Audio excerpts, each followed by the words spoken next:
I like going fishing whenever you can. I think you learn more the more you go. There's no substitute time on water. Wettest hooks catching most fish. So you get a lot of people that will say, don't fish on full moon, don't do this, don't do that. I've had some of the best days ever on a full moon. Make excuses to go, don't make excuses not to. You're listening to the Rising Tidecast, the podcast for sharing the stories, the lessons, and all the good stuff from legends in the marine industry. Welcome to another episode of the Rising Tidecast. Today we have the one and only Roddy Findlay. He's a very accomplished captain and marlin fishing expert based here in Sydney.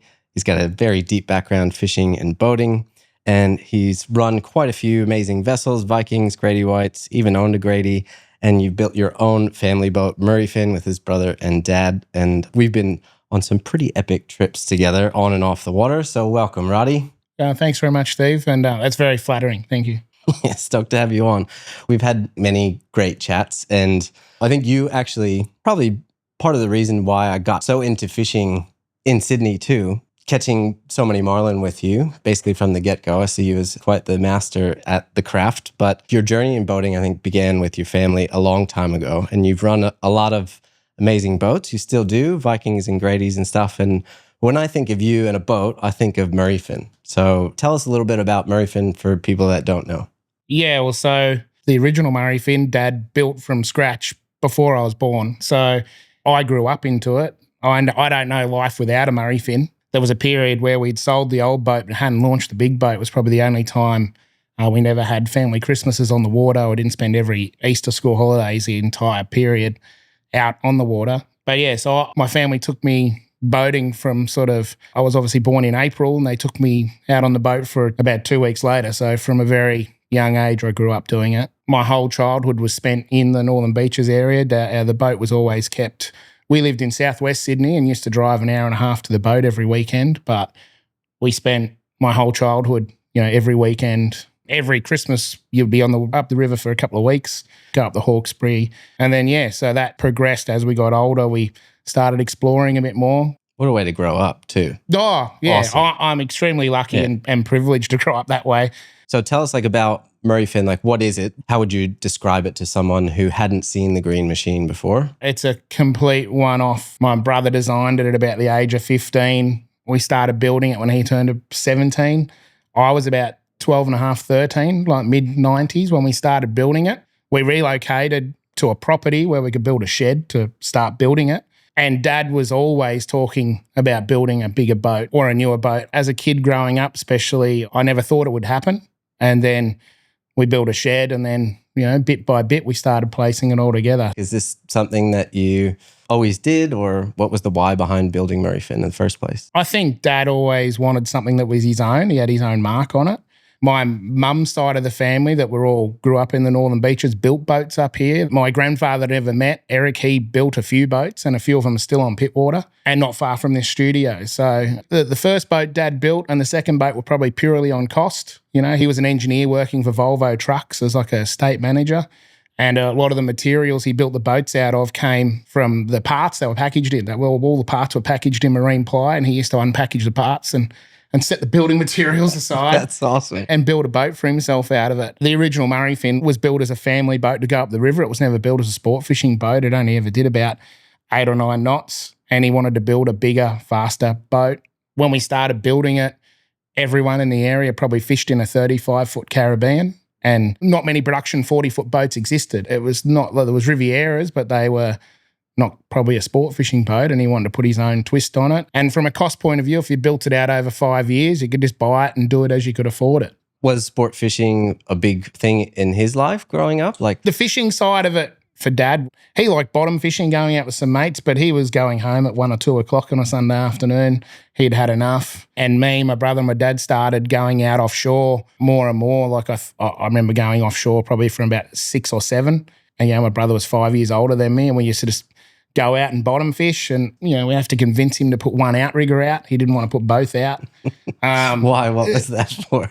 We just didn't have the gear. We didn't have any trolling rods. We didn't. Okay. I remember getting excited the first time I put out 5 rods that we owned that all had lever drag reels. I caught my first marlin on a Penn Senator with a star drag on it. So we didn't have the tackle, but as my brother and I got older and more interested in it and exposed to more people in the game fishing club, we wanted to do it more and more. And it's just a natural progression. You fish in the river and you catch a couple of brim and tailor, and then you want to catch a couple of tuna, and then you want to catch something bigger and bigger. And catching our first marlin was probably, that set us all on a path. You realize you had the sickness then. Yeah. And we we didn't have anyone show us. We went for a long period of we probably did our first marlin fishing comp in 1992 when I was about, I suppose, 7. And we didn't catch our first one until 1994. So it took a few years. And then it was another 2 years before we caught another one. So it was a very slow understanding, and trying to figure things out. And then as Craig and I got exposed to more and more people, and we had some guys come fishing with us, it was very hard to convince someone to come fishing on a 30-foot boat that topped out at 8 knots, and you had to troll the whole way out and troll the whole way in. Yeah, that's not had a great record to it. No, with a bunch of kids with no idea and no tackle. But as we got better and we started to learn a bit more stuff, we actually started, Craig was still a junior when we caught our first marlin, so we started, and then I became the angler because I was the kid and we could just concentrate on winning something, doing a few fishing comps or fishing on a club day. And then that evolved into building the boat and then going around and measuring all the really good boats we knew and trying to work out what we wanted and what depths things should be and what covering board height should be and how much falls in a floor or the layout of engine rooms. We were obsessed. We'd always crawl around slipways and look at boats underwater. And I've seen you crawling around in the Viking factory. I think there's something about that curiosity that makes you guys and the way you do it and the way you think about it. It even translates not just for boat building, right? I think it's for fishing too. It's wanting to understand that like deep curiosity about how things work, what's the best setup for different things. What do you think, how did that play a role in your life growing up? Well, it obviously kept me away from doing the wrong thing, but I was always obsessed with playing with fishing tackle and tying knots, looking at what other people were using and trying to translate that to what we were doing or vice versa, or looking at someone that was successful and thinking that was probably more luck than success, trying to break it all down. Discerning eye still. Yeah. I think that started at a young age, and watching the people who owned the boats and what they did for jobs. And it had a huge influence as a kid. I wanted to drive a charter boat or be a charter boat captain and fish for a living. But I quickly realised that, my mum actually made me do my trade, but the people I met in the game fishing club were, owned their own business, they were electricians or they were that. And that sort of that put a lot of drive in me to start my own business, etc. So it influenced a long path of my life, that's for sure. I love that. I want to get into that more in a bit, but take me through the build of Murrifin, that you were involved in. So how old were you? Where was it all happening? Who was involved? Yeah. Dad always spoke about it. My brother used to draw boats from a very young age. He entered a boat design competition, I still remember, when he was about 13, 14, and drew a complete set of drawings for a 38-footer and submitted them. He didn't win, but he was showing he wanted to be a naval architect. That was his path he wanted to go down. I still remember coming home from football training and the phone rang and my brother and dad were at his work drawing the boat out. There's no CAD drawing at that point in the early 90s. So it was all, they drew it out on a table and we rolled it out and we had a set of frame sets. And then we'd move from our smaller original family home to an area where we could build a shed. Built the shed. I think my parents struggled to afford that, so I don't know how the whole boat building process was going to go. But as we laid it together, we bought the timber, bought big piles of Oregon. I remember lofting the frame sets. So we get bits of Oregon and you'd drawn in full scale the frame sets, and then you would draw those lines, transcribe those lines onto bits of Oregon and cut them out on a bandsaw. Do that, do all the port side, then do all the starboard side, then join all the frames together, stack them all against the wall. And at this point, it probably just felt like something you're doing after school. I was only about 13. One day you got all these frames stacked against the wall and then you put a jig together and you sit them all together and then you've got a skeleton of a boat sitting in front of you and suddenly it gets a hell of a lot more serious. Yes, very real. Yeah, very real. What was that like? I mean, at that young age and you get to kind of see that and be part of that. How do you think that, I guess, inspired you or ignited a passion for what you're doing now? I've always loved being on the ocean, and building that boat. I think both my brother and I in our later years can't quite comprehend how we ever finished it, especially in Dad's position. Now we're both, got our own families with kids. But it drove a lot of what I do now, and that whole process took us about 5 years to get it to the water, 2 years to just get the hull to roll over stage, which should have probably, but the boat got launched very incomplete, and then we just kept working away on it, and we couldn't wait to take it out fishing because, we'd spent 5 years waiting for it or working towards it. So, yeah. The big question is, did you catch a marlin when you actually went out on it? Not the first few days, no. No, I remember we caught a few striped tuna or something. The first time we went fishing, we didn't have clears, we didn't have outriggers, we didn't have any interior fit out, we didn't have carpet, we didn't have cushions, we didn't have ceiling liners, didn't have all sorts of stuff. We were just mad keen to get out and give it a run. And you can imagine driving a boat for the first time that is not being driven by anyone else, trying to steer it around, and it's a wet boat, so we're copping lots of spray in the bridge, and we're like, oh, wow, this is... That clears, that's fine. But we were having the time of our lives. You couldn't have wiped a smile off our face. I still remember the first time we did the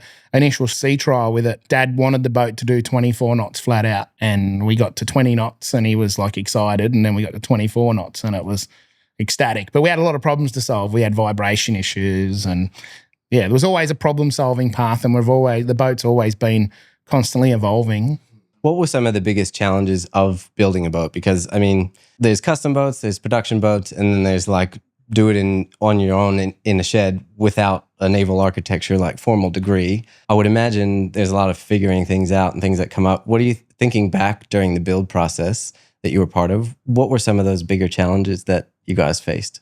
Probably just keeping motivated, I suppose. But my dad and brother drove that a lot more than myself. You see a lot of projects get to a point and they stop because, if there's one guy driving it, they lose interest, where when there was three of us involved, I think it all kept egging each other on. You come home from school. When we're doing the laminating process, we'd laminate one panel a night.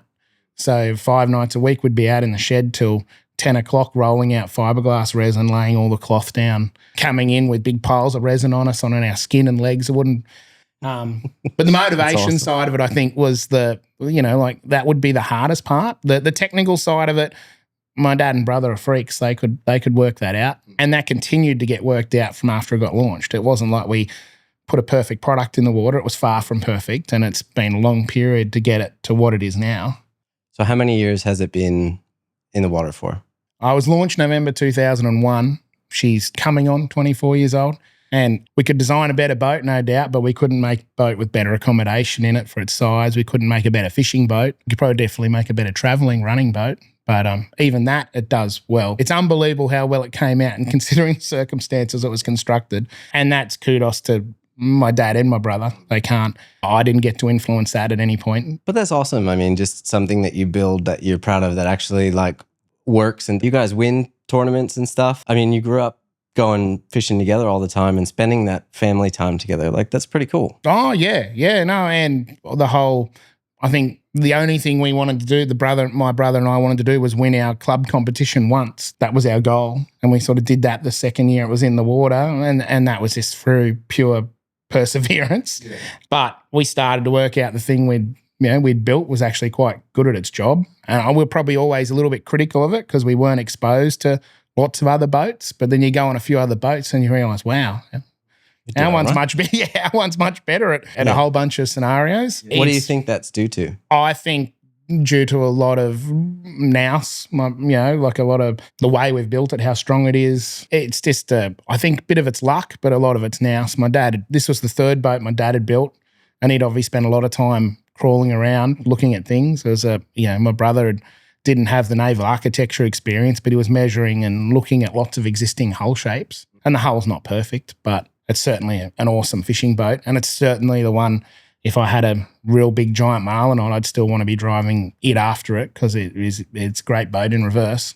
Well, I think you have had some big giant Marlin on. Oh, yeah. Do you have a standout story or two from, those early days or on Murrifin? Yeah, our first tournament wins and stuff were all cool, but the best thing we ever did, and it was 2008, was the first year we took it to Cairns, and my brother had been living in England, and we'd sort of prepped the boat and we're building a game chair for it. We built everything on it. We built the outriggers, we built the bow rail, we built bow rollers, everything was sort of, we cut it out, got it fabricated ourselves or designed it. We were madly distracted trying to construct the game chair for the boat and finalise the prep. And then the night we left, we chugged off through the night to go to Cairns. And we always picking Dad up in Hamilton Island. Dad had always wanted to take his boat to the Whitsundays. You can imagine he'd really been confined to the Hawkesbury River. And my brother and I had been to Cairns and fished with other professional captains and worked as crew. So we picked him up in Hamilton Island. He couldn't wipe the smile off his face. We fished it all the way up the coast, and then we had an engine problem in behind Dunk Island, not far from Cairns. We had a leaking injector, which was a problem, and we were all worried that was going to upend with a trip. And we got into Cairns and managed to get a mechanic down who was an absolute legend. And he pulled our injector pump off, fixed it, put it back on the next day. And we decided to go out for a day's fishing. I said to Craig, we've got to go out and test this. Like, go out and do a day fishing. And good testing. Yeah, go out. And so we ran it out, put the big marlin baits in the water, and it was literally 5 minutes. And I was at the helm, my brother scream out. And, we ended up hooking and catching about a 750, 800 pounder in the first 5 minutes. And awesome. With just me, my brother, and my dad, and my apprentice at the time, Jack Howard. And he was so Jack was on the rod. There was only 4 of us on board. Bit of chaos on deck for sure. Yeah. Well, it all went super smooth. I've got video of that. That memory will go with me to the grave. That was pretty epic. What a set of circumstances to just go, yep. It works. Well, we probably wouldn't have fished that way if the boat didn't have the problem, we wouldn't have done the day with Dad. Dad was just doing the trip up the coast with us. And he caught his first marlin on the trip up off Townsville, just, a little black marlin in close. So that would have been awesome for him. Like, that was a dream of his, doing it on a boat he built in a completely different waterway, doing something he probably always wanted to do. Like, what was that like for him? That was one trip where, if you can imagine, my brother, my dad would argue a bit at times. And that was one trip where Dad didn't say a word. He had a smile from ear to ear the whole trip. The reef will do that to you, I think. Yeah. The whole experience was gold. And I can't recommend going up there enough, as you've seen before already. Yeah. So take me back then to, your mom made you get a trade.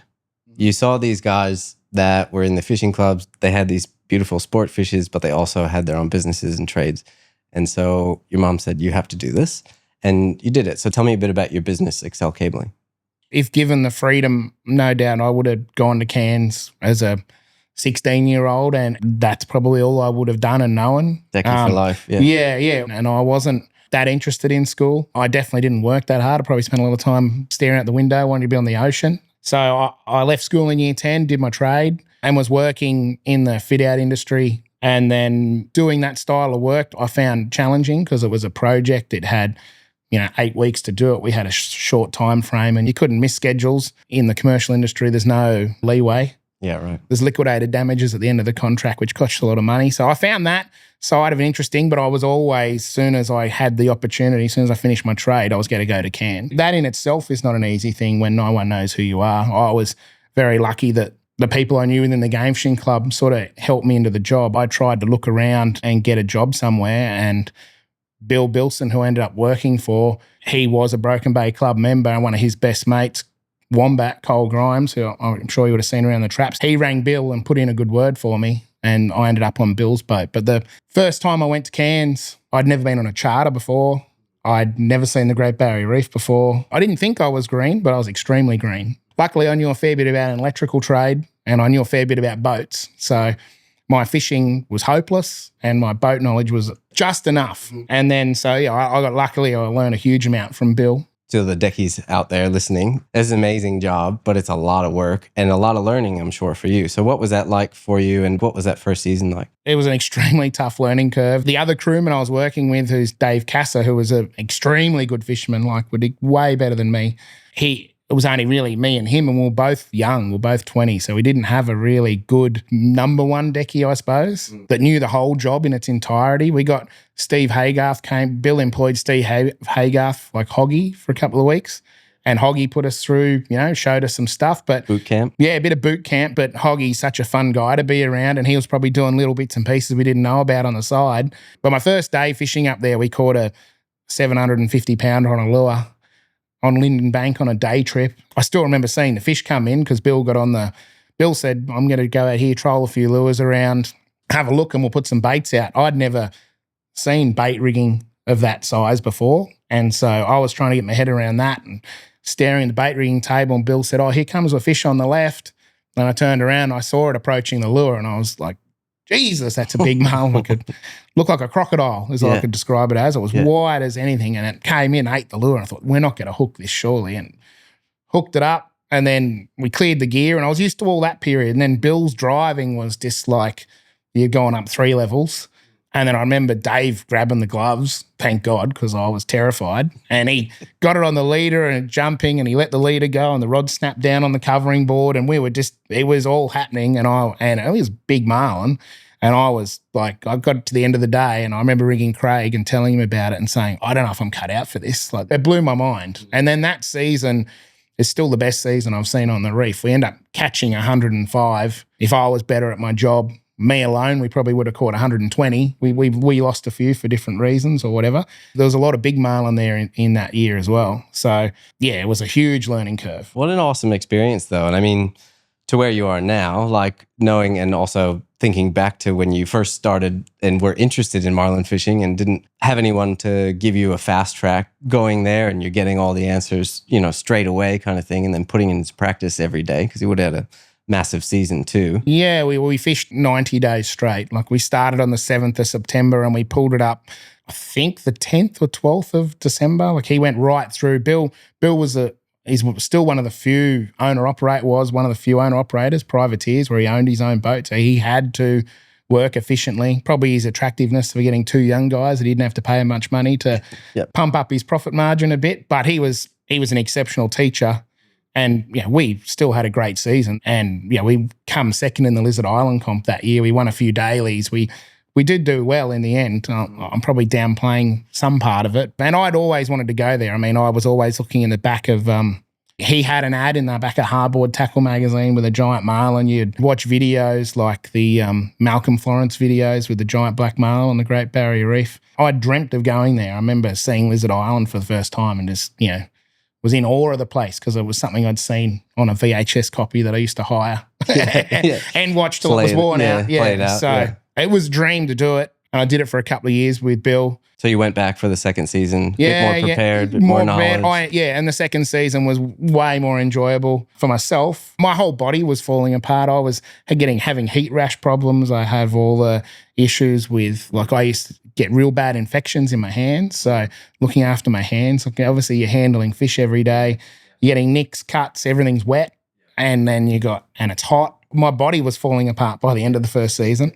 I lost weight and I got a lot stronger, but by the second year, I enjoyed it a lot more. And we got to fish with, people I become friends with for a long period of time. I got to fish with, Tracy Melton, who owns Melton Tackle.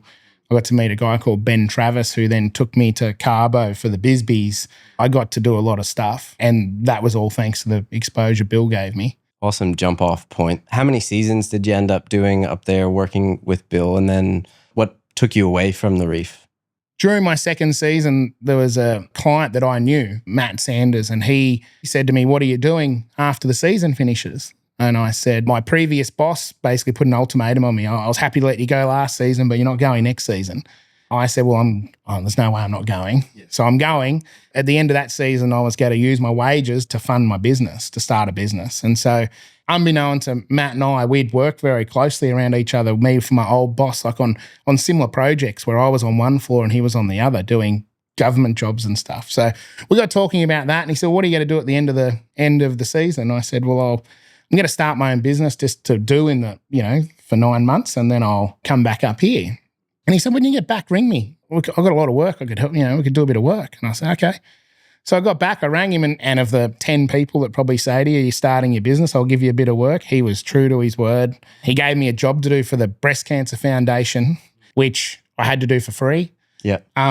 As a donation. Yeah. And he said, you need to prove what you can do. And he rang around and got suppliers to supply me the gear. I did the job for him. And then he said, that all went really well. Proving grounds. Yeah, he said, now I've got a job no one wants to do. And he goes, you can do that. I said, where is it? And he said, it's in Dubbo. So that's how I ended up in Dubbo, and that's where I met Nigel, that you now know, and led on to what I'm sort of doing now and the people I know now. So I ended up driving to Dubbo at 21, just started my business, working with a builder. I was very confident on the job I was doing. I knew my trade and the fit-out process pretty well. Yeah, it was a big learning curve starting your own business at that age. And having that amount of contract work in front of you. And that just rolled on. He had a lot of work and I could just keep working for him to the point where it got to the next season and I didn't think I could commit to doing 90 days for Bill. So I ended up just doing little short fill-in periods over the next few years, some for Bill, some for Bob Jones and some other few different people, and help Matt, one of Matt's mates, Greg Beard, had a little private 32-foot Mustang with stern drives in it, not a game fishing boat at all. But he just be careful when you took that one out on outside of the reef. Yeah. They wanted me to come and help him with that, and I like that they were all mates of mine. And Greg was fishing with me on Murrifin as well, so I went up and drove that boat with him. Got my first bit of experience of understanding the reef and getting a bit of that knowledge in the back of my head. Yeah, so I did that. One season I fished on about 3 or 4 different boats. I jumped, just filled in gaps. Wombat went to work in the Bisbees and I filled in for him for a couple of weeks.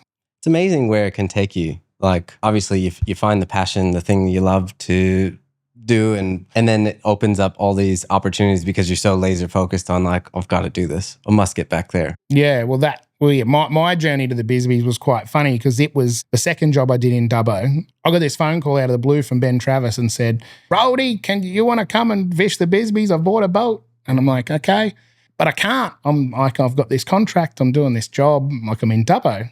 And I ring Matt the next day and I said, oh man, I got the best job opportunity. I'd never really been overseas at that point. I went to Fiji as a 6-year-old, I think, with the family. But outside of that, I'd never left the country. Didn't have a passport. Right. So I said to Matt, I can't. Oh man, I'd love to do it, but I can't. He said, when's the dates of it? And I gave it to him and he said, that's right at the end of stage 1. We'll just add a week to the job and push stage 2 down the track. I said, you sure? And he said, yeah, don't say no. And so rang Ben back and said I can do it. And then I thought, geez, I don't have a passport. So the passport office was one of the projects I'd done with a previous boss. And I had Jackie, the IT girl's number still. So I rang her and I said, I used to work for Graham Munro, but you remember me? She goes, yeah. I said, I really need help. I need a passport in about 2 weeks. And she said, just come in and see me. So I got that in the back door, went and did a week fishing with Matt. Came back, my dad had picked up my passport from Jackie, drove me around to the international terminal and I flew to LA. Amazing. Yeah. It was pretty wild when I was only, turning 22. Yeah. But saying yes to those things, I think is so cool. And to see kind of, I guess, fast forwarding where you're at now and what you're doing and the boats you're running, like it wouldn't have probably been possible without that passion for and just saying yes and having all these experiences. So tell me a little bit about the Bisbees, but then I want to know, I guess, when the kind of vessel management, captaining part got in there. Oh, the Bisbees was a mind-bending experience, seeing all the boats, seeing how the size of them, how fast they were. It was certainly nothing like what was in Australia. Did you get caught crawling on any? Pardon? No, yeah. Doing research? Yeah. Well, yeah. There was a few. There's a few things that can't go out to public knowledge, but great experience. I got back, finished the job in Dubbo, and then from a work point of view, it was just rolling on. Like, there was so much the work there I could do, and I was making decent money doing it. And I set myself a goal of buying a house. So I sort of went away from I could only do it sort of seasonally. I could only do it for short periods in Cairns. So I got to do bits and pieces here and there. And then I'd done a fair bit of time and I was helping a few people within the club. I'd go fishing with them or someone would hear about me and say, could you come out and help me? So I'd do a bit of fishing with them or just go out and re-rig their tackle or look at it, just much like you would in a fishing club anyway, trying to get someone skilled up so they can catch a few fish, have some success and hopefully carry on doing what you like doing. And that's how life sort of rolled. I got married, had a couple of kids, and then, before the second kid was born, I decided I hadn't done anything to better myself for a while. So I went and did all my captain's tickets, sat my MED tickets, sat my master's ticket, obviously could compile enough sea time between all my bits and pieces to try and present a reason they could give it to me. Acquired that and then literally thought, I'll use this as something down the track, like another 5 or 6 years away. And then straight away the phone started ringing. Like I got asked to drive Gorilla for 7 days because there was a problem with the captain at the time, not on the boat, but with it, the charter had to move from the boat onto this boat. So I ended up doing that, which was to help. It was one of Bill's clients, so that was all sort of working out really well. I did that trip and I was like, oh man, this was awesome. Like never felt, I was stressed, but I loved every part of it, if that makes sense. What was it about the new kind of, I guess, role on a boat like that excited you? Well, you get to introduce people, like especially on the Great Barrier Reef, you get to introduce people to stuff that it's just, they're going to have a good time. It's impossible not to, even if it's really windy. So I suppose it was, I remember listening to Eric's podcast, the whole pleasure boating side of it. It was fun. There was the stress of where do you anchor? What are we going to do now? Is the boat running okay? In that instance, I wasn't even having, Statue was looking after the boat so well, I didn't have to do much. But yeah, and then I suppose when COVID started to roll around and work started to slow down, I was looking for bits and pieces to do. And that's when I ran into Eugene in the fishing shop. And he said, could you help us? I want to go out with my son. I've had this boat and I'm building another. I'm just about to finish the 37 Grady. And I said, yeah, I'll come fishing with you a day or two. And then that spurred into like a full-blown thing with Eugene and the whole Callister program, and then working with other people, other clients of Short Marines that I've jumped on and helped. But it's a very hard job to do as a guiding thing for one day and have any success. You need to make sure the boat's configured correctly. You probably need a week of working out everything's right on the boat, making sure the right gear on the boat, and then seeing the right circumstance to use it. Setting yourself up for success and them up for success too. Correct, because then they're having a better time too. Tell us a little bit about the Callister program. What does that look like? Because I would imagine it's similar now to kind of what you saw way back when at the fishing club with like the guys that had their business, on the side almost, and then did the fun thing, but maybe one's a bit more than the other. Yeah, well, the journey with Callister was sort of, we both dipped our toe in the water. He wanted me to come and help him for a day. Then it turned into 2 days. And then on the second day, I said, the tuna fishing's really good between here and Port Stephens. We should do that. And he was really apprehensive about the whole, Port Stephens is a long way away for his level of experience at the time. So I said, don't worry, we can get there. And we went and had a good day. We caught a bunch of yellowfin tunas and did it again, caught some more on the way back. And then I think we did 3 days or so. And then he said, we'll go marlin fishing when there's a few marlin around. And then we ended up going marlin fishing, and that day we've got to do more than one day, because if we go out one day and we miss, we'll be likely to see something in the miss that will make us successful the following day. But if we put 2 days in, we've got a good chance of running into one, being calm enough to convert it in a switch baiting sense, or however we look at it. So the day we went marlin fishing was super rough, and I thought, we got limited time here. They're all getting a bit seasick downstairs, and I'm up in the tower on my own, and I'm looking at the watch and I'm looking at the ocean. I'm thinking, I've probably got less than an hour before they're going to want to go in. And the boat's getting rocked around a lot. It's a new boat, so there's things that we've got. A big tower on it. Big tower on it, and it was all custom made, so there was things to tighten up, tune up, work out. I still remember seeing the big striped marlin dorsal fin appear on the teaser and thought, this is perfect. Like, wound it in, thought there's no way we're going to catch this though, because it's our first shot at one, and everyone downstairs was very new to switch baiting, and I'd sort of given them the spiel, and Eugene's son, Lachlan, put the bait out. Everything went off like a tee. The fish never gave us too much trouble, and we got it by the bill. And that night, I could see Eugene was pretty happy. Well, I think we went in not long after, because we had some stuff on the boat to tighten up. And then he rang me after that trip, and he said, that was in December, and he said, I want to go fishing in January. And I said, cool, just let me, I'll be around. My work's a bit slow. It's no builders really go back to work until after Australia Day. And he said, no, like all of January. Like every day you're available and the weather's good, we are going. And I'm like, oh, shit, this is getting a lot more serious. So then that escalated quite quickly into, he said he wanted to go to Fraser Island. And I started working out that the Grady was, the Grady could have definitely done Fraser Island, but it was going to be limitless in what he wanted to go and see. He wanted to go to Lady Musgrave and areas that are a bit further afield. So we started talking about, you could trade this boat into something a bit bigger, and that's how the Viking came about. Well, there's a theme here. It's the bug. As soon as you catch it, I don't think any of his boats have ever seen a tuna on purpose on the deck after that day. No, he doesn't. No, I mean, our interests are very aligned. That we both love marlin fishing, and I never expected it to go the way it has, where he wanted to get involved in tournament fishing and the club and put a crew together. I always thought he would do it a bit on the side, but it was going to be more just taking him and his son fishing and exploratory fishing a bit. For guys like that don't have a lot of time and that do just love getting out there, like what do you see that once they get into it and the club part of things and tournaments, like what is it about being involved in that, because I'm inside and outside of fishing, like that changes, or that's such an amazing thing, I guess, that adds to his life? It's just an outlet. It's an amazing distraction, like if you're doing something for work that doesn't make you entirely happy, then you've got something to look forward to. I mean, I always found that when I was doing my fit out work, I couldn't wait to work a 12-hour day to get out on the water the next day myself. So I sort of probably pushed that onto other people a bit, and I'm very pro go fishing more, Work as hard as you possibly can to make the time to go fishing, or put yourself in a scenario where you can.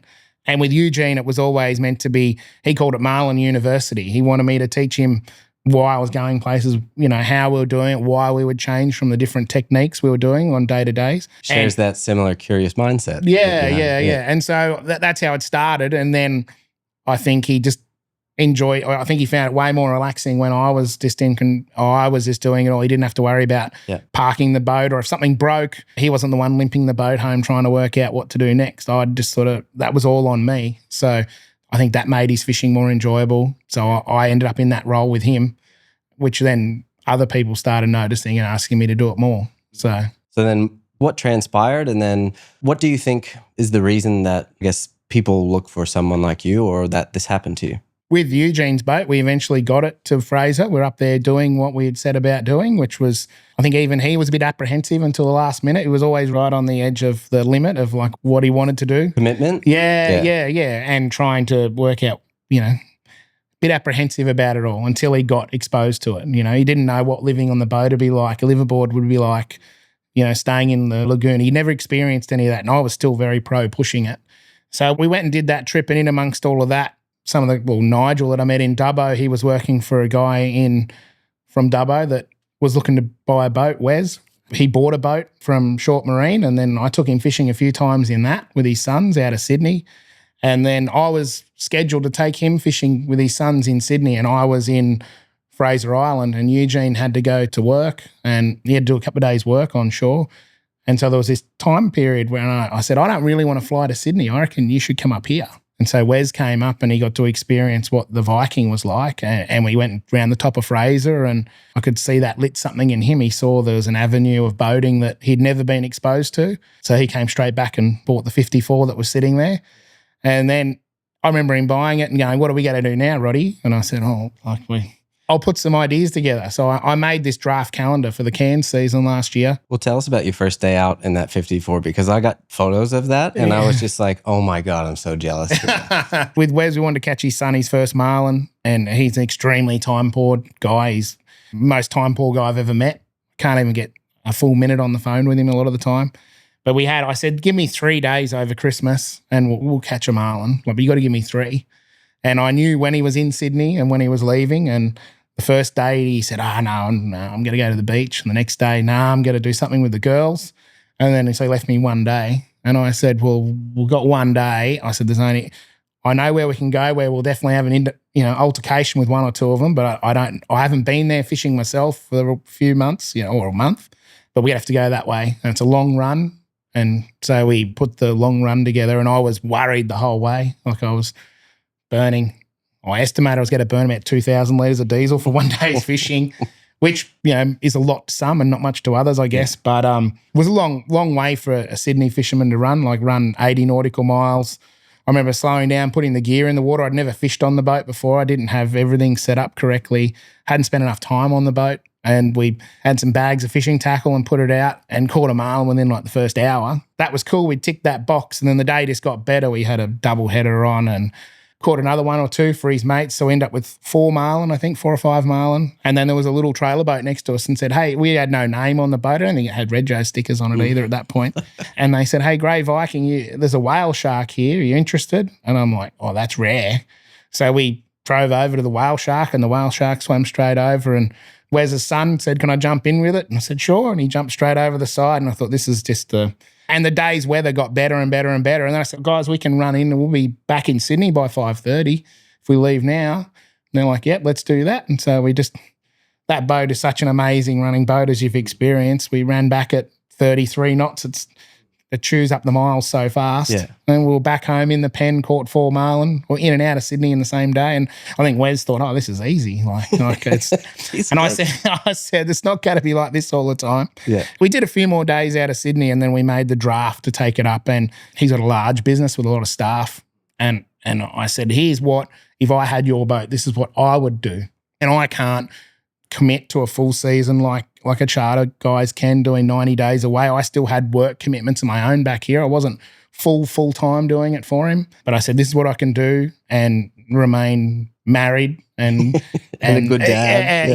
And everything else. And I said, but this is a draft. Have a look at it, tell me what you think. And he said, yeah, that's what we're doing. Just then gave it back to me. So then what was in the plan?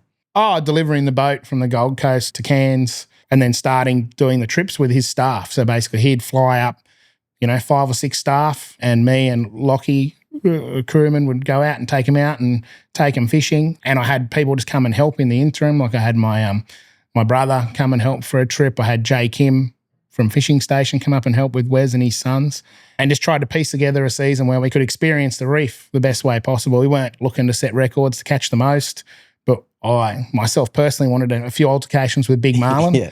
And our second day fishing on the first trip, we ran into a big one and had it on for, I can't remember the total length of the fight, 3 hours or something. It was an epic amount of pressure and hands in the reel, and broke the angler and had to get another angler in. I don't think Brett Harvey will ever get in a game chair again. But did not catch the bug. Yeah. But everyone saw the big marlin, saw the exposure to it. So it's such an atmosphere. Yeah, and I didn't have luck with Wes that trip. Kleiny had a great day fishing number 10. We were at Lizard Island. I thought I'll go out there and fish, and we went out there and had like 2 bites and caught 1, and that was too much for them. They want to do the bottom fishing, and we got to do the snorkeling, the bottom fishing, and I think they came away from that thinking, how much? Where else does this happen? And that whole part of the coast, especially from the Whitsundays north, but even from the top of Fraser Island north, is just it's special. At epic boating, playground. So we got to make a season to do that again this year. And the big hole in our season as well was the delivery of the Valhalla that he had already committed himself to, buying Maverick, which is now down here. We got to take fishing on Sunday. Cool. So we had to do that boat delivery in all that. So in the September period, Nigel and I flew over and accepted the boat in Atlantic City, and with the help of Nicky, an American captain / legend that as well, he captained the boat. I was sort of helping him along as well, but we delivered it all the way down to Florida, gave it a shakedown run, worked out a few things we needed to repair, and then Wes flew in and we went over to did a trip out to the Bahamas and back. So I never thought I'd be living that sort of lifestyle. So cool. How many amazing destinations can you take your boat? I think that's just what you need to live by when you talk to, I guess, people like this, right? Because that's all they want to do. They want to do something unique, something fun, and it ticks all the boxes, doesn't it? Yeah. Plus you can share it with other people, which is the main thing. Yeah, and the areas I'm experienced in, I'm the best sales advocate for going to the Great Barrier Reef or any of those places. But if you've got the boat or you've got the time but you don't have the knowledge, you need the help, and that's where I think but there's only, what we've got to do is train a few more people so we can scale it a bit, I suppose, and help even more and get it a bit more out there. It's definitely something that lots of people want to do and probably have the capacity to do, but they don't for the fear of the unknown. It's an expensive thing to do, but something that I don't think anyone's going to be lying on their deathbed thinking, geez, I wish I didn't go. And I'm glad I've got those few more dollars in the bank. Yeah. They're memories you never forget. 100%. Most of the time I'm not fishing when I'm out with you. I'm getting content, right? Yeah. From someone who's been in the industry a really long time, you've seen kind of iterations of how people advertise or market themselves or show their successes and grow businesses. What do you think that impact is? The industry's got to grow without the people coming into it, without you making content that brings in new people. Adding people to the industry and not trying to resource from within can only be done by marketing. It can only be achieved by putting content out there that people like watching, which you obviously make. I'm not talented at. I mean, get some good GoPro footage. Yeah, I can. And I did have a YouTube channel and all that stuff, but that was purely for our own entertainment. But if you're making good content and you're bringing new people into, especially the sport fishing segment that are going to A, buy a boat, or B, come and want to do more fishing, that's just going to add to the pool. And as we make the pool bigger, there's a bigger market share for everyone. So adding content, creating content, getting more people into the sport can never be frowned upon, I don't believe. What about the story side of things? Because that's something that I'm really passionate about, that I do help. And it's, yes, creating like a quick reel on Instagram is great, like of an exciting boat riding and looks beautiful and stuff, but I think there's something else there that is aligned with what you're saying when you do things with a story behind it. Yeah, well, the videos you've made of your trips with Ryan and stuff on the reef, it's going to make more people want to go, right? There's never going to be so it's going to make that industry bigger, whether it reflects straight onto Kleiny's business or someone will reach out to someone else in that field. It's always going to add to it. It doesn't make you not want to go. Yeah, that's true. And Very if you true. win on Sunday, you normally sell on Monday. So trying to push the envelope that what you're doing is the best, or trying to do the best. It's only going to trend upwards. Yeah. Well, I think it's great to share the stories of like people's actual experiences like yours, you know, and I think I'm horrible for it. I get more reserved about it as I've gotten older. I was probably more active on social media when I was younger, but now I find it a distraction. I like looking at other people's stuff, but if I've had a good day fishing, I don't want to get on social media and tell people about it straight away because I don't have the time. Looking for your spot. Yeah, I don't have the time to have the phone calls with them. Yeah. You know, Yeah, there's the distraction side of it, the selling side of it, like I'm a great advocate of how amazing those Vikings are of being able to run.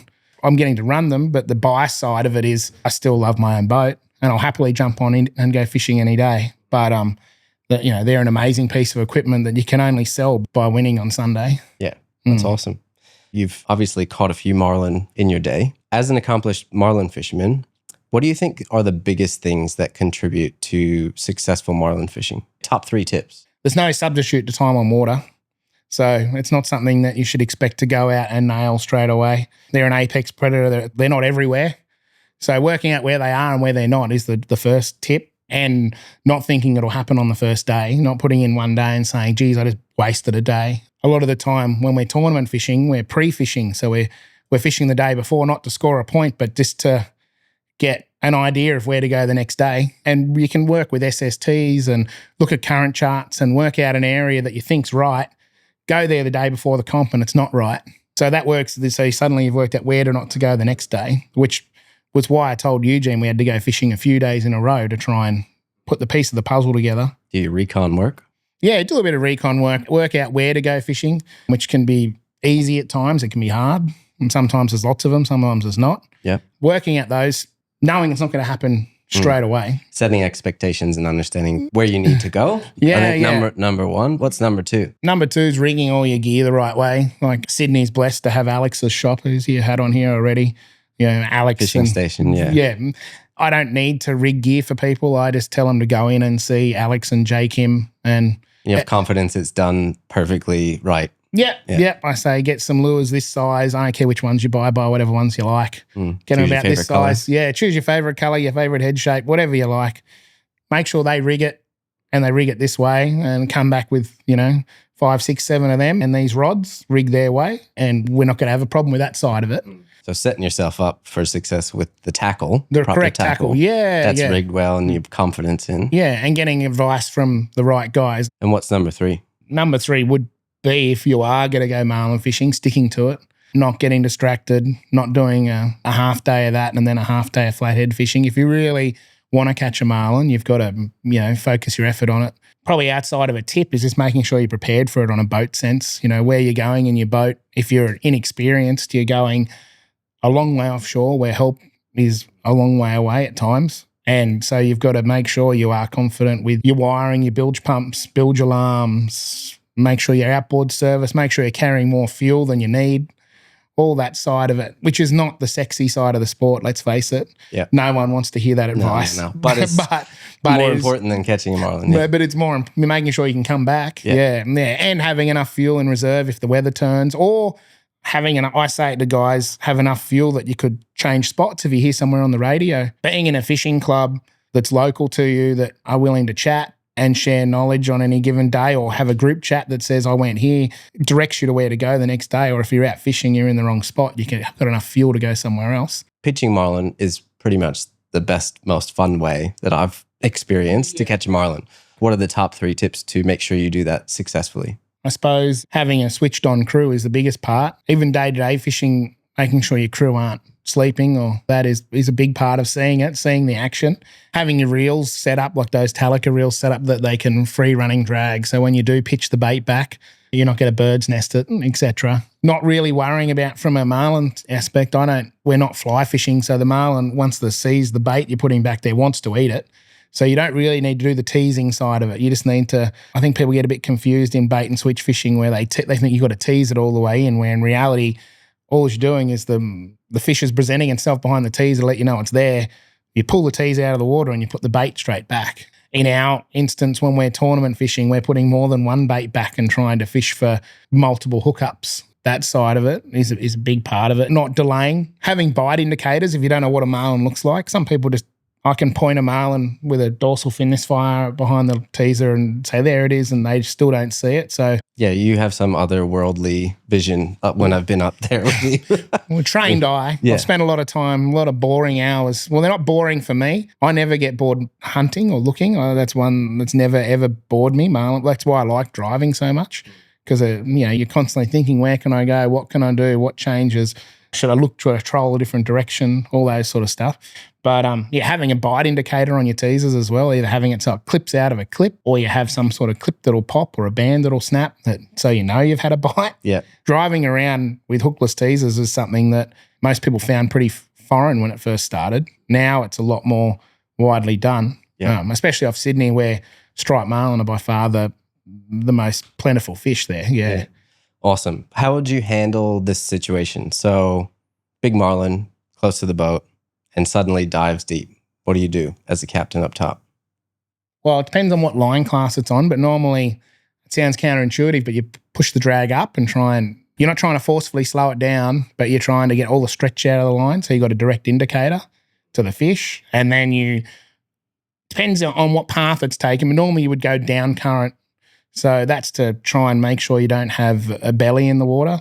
So if you pull the line, if you drive up current of the fish, you generate a belly, and then you're not direct to the fish at all. You're pulling across the surface. You think you're pulling the fish up, but you're not. So pulling down current and trying to lead the fish, that, and understanding that, and setting your reels up that you can fish a lot of drag. So all the reels, doesn't matter what reel you own, you should be scaling the drag back the front. You should be setting the maximum drag at about 50% of the breaking strain of the line. So if you've got 24 kilo line, you set your sunset at 12 kilos, and then you backwards mark the 8 kilo marker.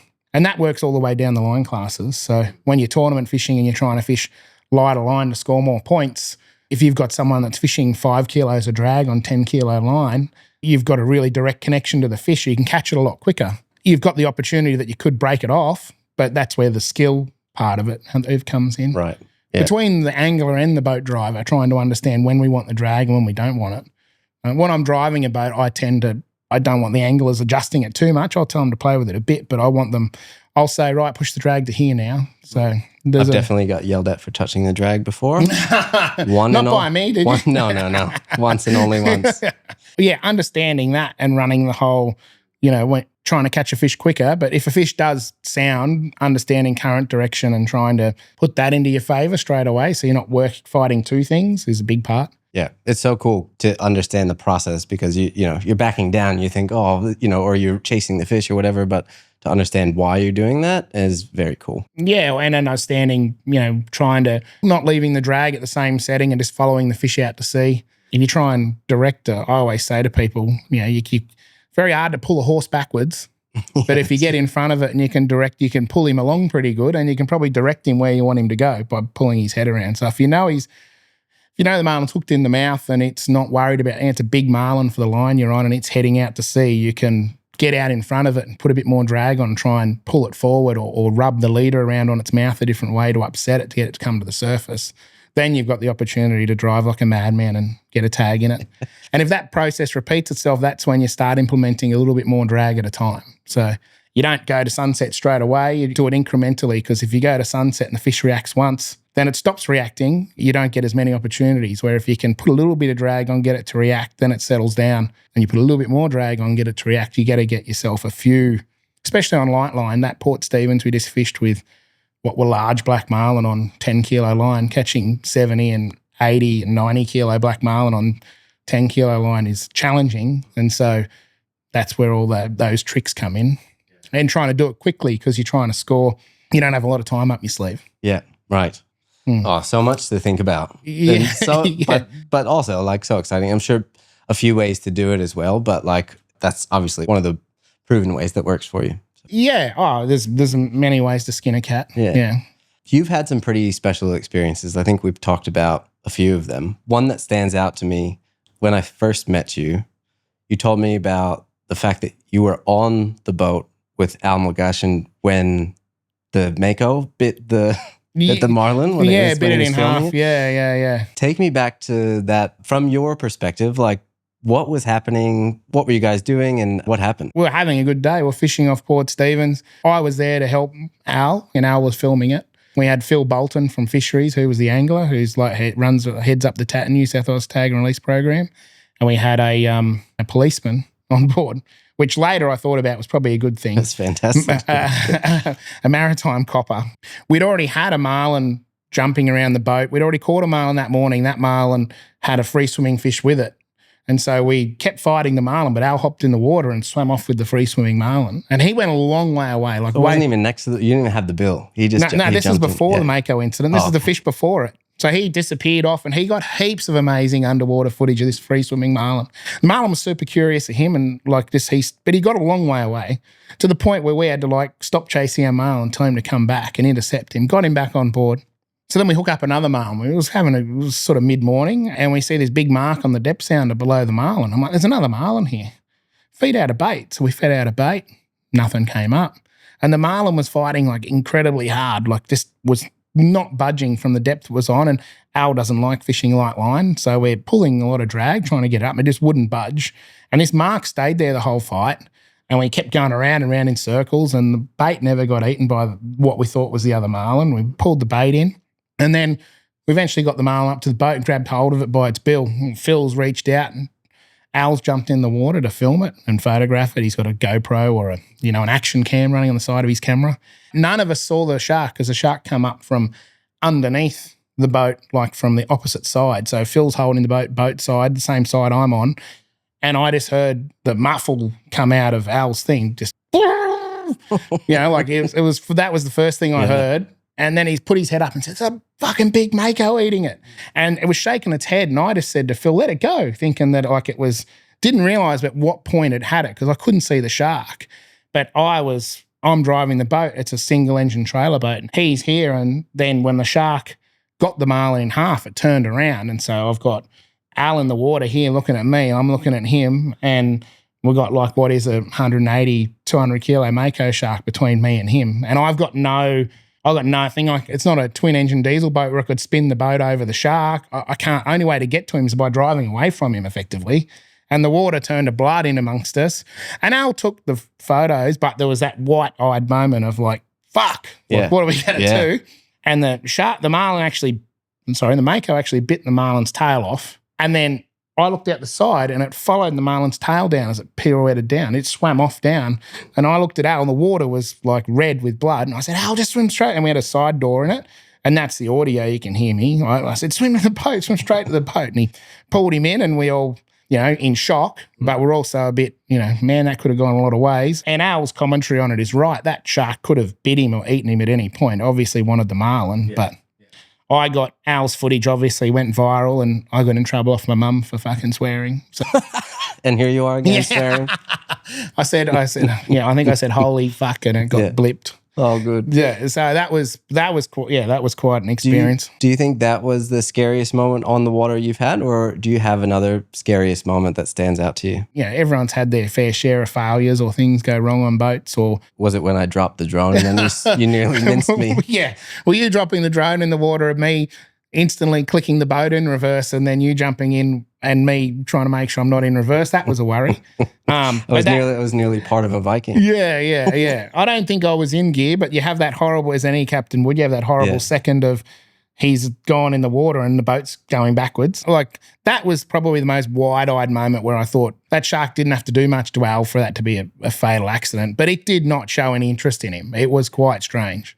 Well, probably not strange, but there's not many opportunities for a photographer and a wild mako to be in the water. Hey, I mean, from the photo side of things, like incredible. I would have been frothing and like scared, but like, oh my God, I'm so happy that happened. Yeah.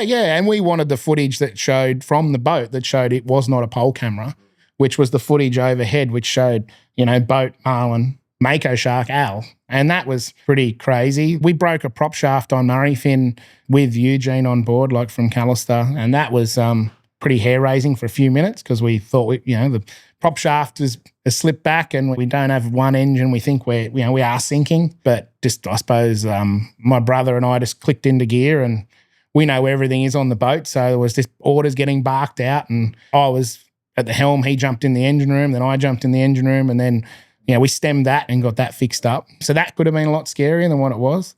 I saw one time too on maybe it was 2 years ago up on the reef when you guys came and there was a lunch tray tacked onto the hull. Oh, a bit of chopping board, yeah. It was a chopping board. Chopping board material, which was green, the same colour as our boat. That was fantastic. No, that was, I was on board Little Audrey when that 600-pound marlin jumped in and that footage went viral. All those GoPros captured that. Amazing. Yeah, and frisbeed the backrest of the game chair into the deckhand's head. That's a bit of wild footage that I was there for. But that's all over in a split second. And, the marlins left a big pile of chaos and strewing people and outriggers broken and stuff, but everyone's okay. The marlin that hit Murrifin, that's the second one that's, it was a 300-pound marlin on 130-pound line. It did this big running around jump on not a lot of drag, just on the initial hook set drag. And I thought, this thing's not going to be, it's, you want to catch them quick, as you know. And I thought, I'll just back off down sea and lined it up. And when I got close to the marlin, it looked like it was spent. It had just done this,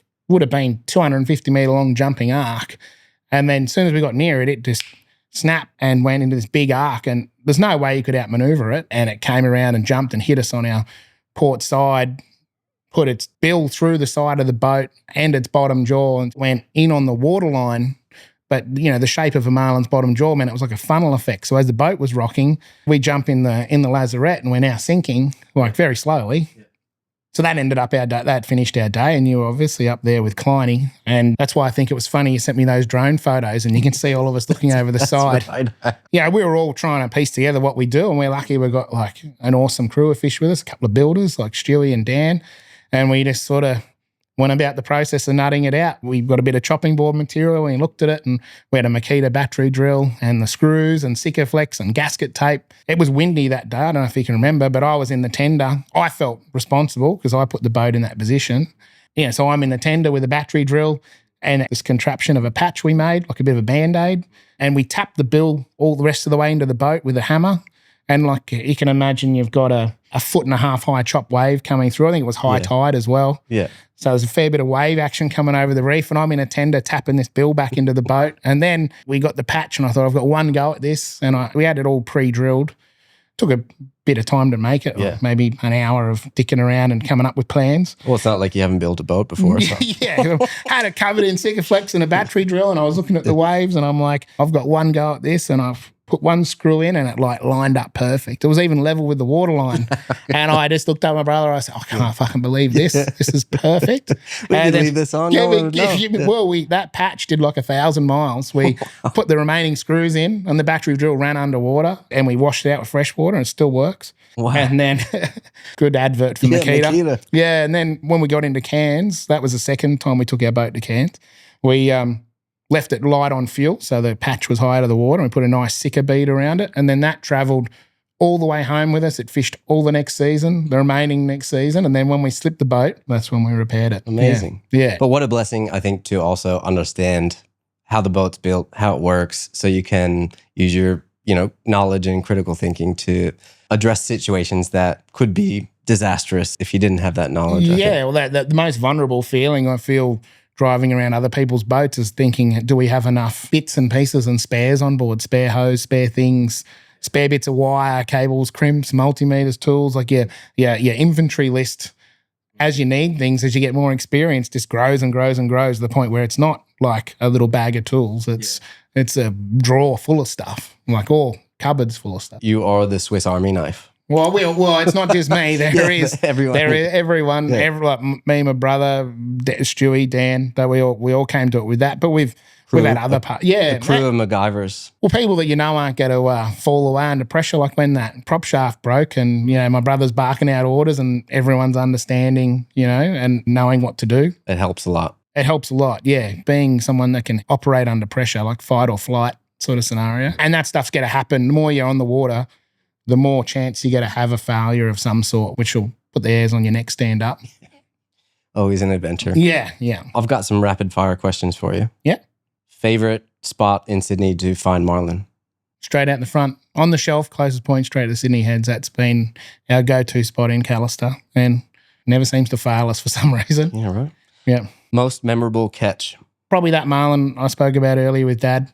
There's been a lot of marlin that are bigger than that, and some that have completely destroyed us, like the one on Viper. And we had another event on Castell where we had a fish on for 5 hours and broke the angler, broke me. I had it on the leader for 20 minutes of my GoPro footage and could never budge it, could never pull hard enough, So I've had some pretty amazing encounters, but that one with Dad was probably more just circumstantial, such crazy good timing. Dad was only there for one day. What's something you always bring with you? Maybe an unexpected thing you always bring on the boat? Now the binoculars, like the gyro stabilized binoculars, they've found me so many things. They are glued to your head a lot of the day. Yeah, on and off. Every 15 minutes looking through those, you can see into the future. You're looking so far ahead of where you're trolling, and you can see, you go, what boat's that over there? Well, you can look at it, you can tell. But they're an amazing piece of equipment and something that changed my fishing a lot as soon as I got them.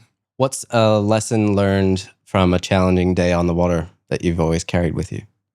Fish with your own eyes, not someone else's. Don't run to someone else's spot. If you're in a fishing comp and you hear someone catching them somewhere else and you're semi-confident where you are, when you're a bit inexperienced, you pick up and move, and then you get there and they know what they're doing, where they are, and you're new to the area, so you've got to try and work it all out inside the time frame. It's hard. And so if you could fish anywhere in the world, where would it be and why? Great Barrier Reef, without a doubt. And anywhere along it. I love the top of it because it's so remote. I've caught some giant marlin down the bottom of it. It's the best adult playground. It really is. True or false? Do fish really start biting on a full moon? False. What's the silliest mistake you've seen on the water? Not taking enough fuel. Live bait or lures? I like everything. Live baiting will catch you more, but you got to be in the right spot. Lures is a search pattern. Live bait's when you know when they are. One big one or a bunch of smaller ones? Depends on the place, and the timing of, if it's a tournament, lots of small ones would be handy, especially if there's a big cash prize for most released. Yeah. But one big one definitely is the one that sticks in your brain. You never forget the big one. So you can switch bait 1,060 kilo striped marlin. They all look amazing, but one big blue marlin, you don't forget that fish in a hurry, but you certainly don't remember all the small ones. Yeah. What's a common fishing belief you disagree with? Don't fish on the full moon. I like going fishing whenever you can. I think you learn more the more you go, the more time. There's no substitute time on water. Wettest hooks catch the most fish. So you get a lot of people that will say, don't fish on full moon, don't do this, don't do that. I've had some of the best days ever on a full moon. Make excuses to go, don't make excuses not to. Yeah, I like that. Words to live. I'm at plaster that. Get out of the studio. Yeah. Finish the sentence. The worst thing about owning a boat is? The expense. The best thing is? The time with your family. Describe your worst fishing trip in one word. Rough. Rough. Yeah. What are the qualities of the worst person to bring on a boat? The ones who want to bring all their own tackle. Yes, fill the rod room or everywhere. You've done a lot of things in the industry for yourself, things you're passionate about, for other people. You've had a great time. You've had a really successful career so far, and there's a lot more of really cool stuff to come for you, I know? Yeah. What do you think that's due to? If you could put your finger on one thing, whether it's a quality or a trait or something, what is it? Hard work definitely gets you everywhere. Matt didn't offer me the jobs to do in my cabling business because he thought I was lazy. He obviously saw me working on the boat, thought he works hard. No deckhand doesn't get employed because he doesn't work hard enough. If you're eager enough and you work hard enough, I was pretty terrible deckhand to start with. I was pretty good by the end of the first season. Well, getting better, but you're always learning. There's always things you tune and chop and change. So nothing's ever going to replace hard work, and nothing's ever going to replace experience. As you get more experience, you see things, you do things a bit differently. There's things I could have done in tournaments on Murrifin that would have won us more tournaments. I look back in hindsight and I was just the inexperience. Took over. I didn't see the right thing. I didn't do the right thing. I ran over the fish for the wrong reason. Whatever. There's been experiences there where you can't replace hard work or time. The saying I hate the most is fake it till you make it, which is a common one. Yeah. You need to put a lot of time in, but you're better off asking the right people the right questions and pretending you know. And that's something I've learned as I got older. Like we built a boat, so we wanted to do all the work ourselves. And then you get exposed to someone that knows the trade way better than you do. And you start to realise in your older age that, hey, if I employ this guy to do this job, he's going to see stuff that I don't see and potentially repair a problem I don't know about. Yeah. Yeah. Which has happened with Stubbsy doing stuff for us from on board or other trades, you know, that know more experience than us. So yeah, I think working hard but being humble, like humble enough to ask for what you don't know or for help. Seek advice from the right people. Yeah, I always looked at the people I wanted to be like, you know, the Brett Thomas and Hoggy. They went fishing all around the place everywhere, and wherever they went, they took success with them. That was a trade I couldn't do on Murrifin, but I could definitely do it if I fished with a few other people. Yeah, I love that. Yeah. Roddy, it's been a pleasure. I love your stories, man, and spending time together. I think whenever we're out on the water and off the water, it's always a good time. And so thanks for being on. This is awesome chatting about your story. No worries, Steve. Thanks very much for the opportunity. Yeah. So if anyone that wants to follow Roddy, find him on Instagram, I believe, at Roddy Findlay. And if you enjoyed this episode, please share it with someone who would too. I know Roddy's got an awesome story with a lot of insights that a lot of people would love to hear. So catch you all next time on the Rising Tidecast.